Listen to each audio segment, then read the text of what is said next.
Hello mga bata, part 2 na tayo ngayon.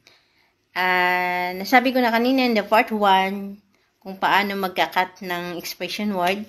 Yung sinabi ko sa'yo na I can't, I cannot, yun. I would not, I wouldn't. I could not, I couldn't. Yun yung mga part 1. Then, ngayon, is the part 2, punta tayo sa Tagalog ha, para meron talagang, it's clear na sa utak nyo talaga. Kasi kailangan nating manually. Kasi hindi naman tayo computerize yung mga utak natin. Kailangan natin mga example.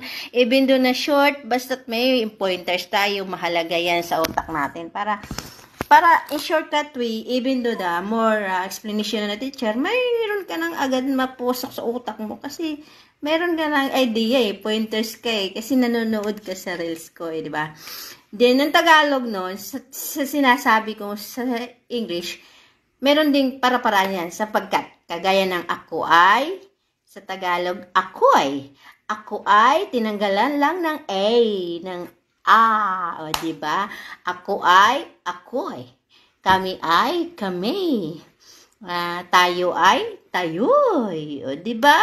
May ano kasi yan, may katambas na Pilipino ang English. Kaya, napaka-bitter. Ang ganda talaga pag once na